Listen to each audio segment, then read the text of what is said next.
¿Qué tal a todos? Ya estamos en Wine Drops y hoy seguimos con la serie de cómo hacer sinergia con los alimentos. Nos tocan los vinos blancos. Para entender la sinergia con los alimentos debemos de entender cuáles son las elaboraciones típicas de los vinos blancos.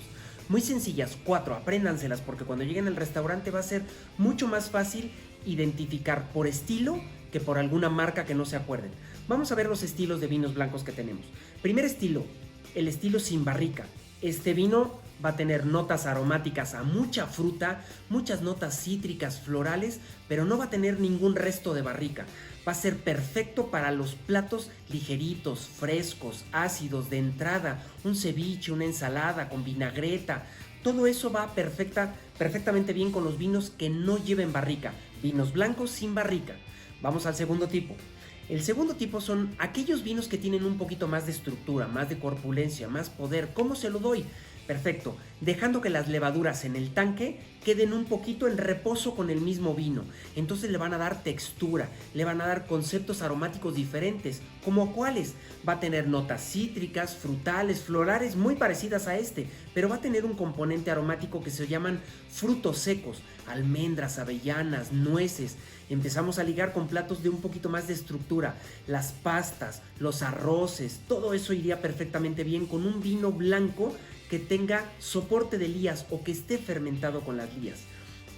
Después tenemos el tercer tipo de vino, que son los vinos que tienen un poco de barrica. Yo voy a elaborar un vino y después lo meto en una barrica. Esa barrica le va a dar un concepto aromático.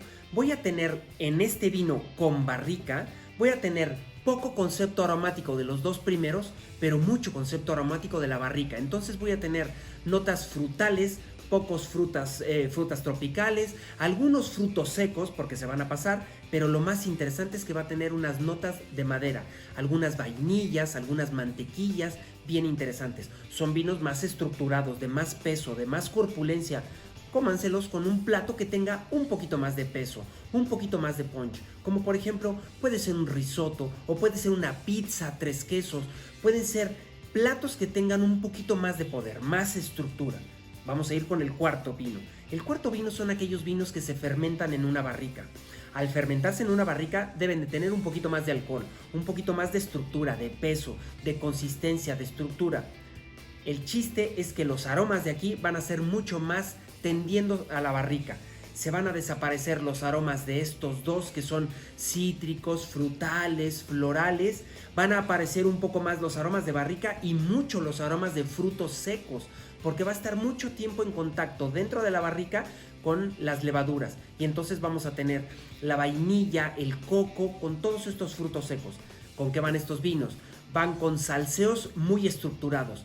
De salseos a base de quesos, a base de frutos secos bien elaborados como los chiles en nogada, a base de los salseos encacahuatados, pero también me pueden subir perfectamente bien a un pescado a la plancha como un atún, un salmón a la plancha, que tengan poder, estructura y que pueda ponerle una nube de alguna especia que yo quiera. Y con esto sabemos que cuando vayamos a algún restaurante, cuando pidamos a la carta, ya sabemos que podemos pedir estilo de vino, no tenemos que pedir alguna marca en específico. Si conocemos la marca por el estilo, va perfectamente bien con lo que nos vamos a comer. Entonces con esto va a ser mucho más fácil llegar al restaurante y pedir un vino para el plato que te van a recomendar. Así que sigue nuestros consejos en Wine Drops y suscríbete a nuestro canal.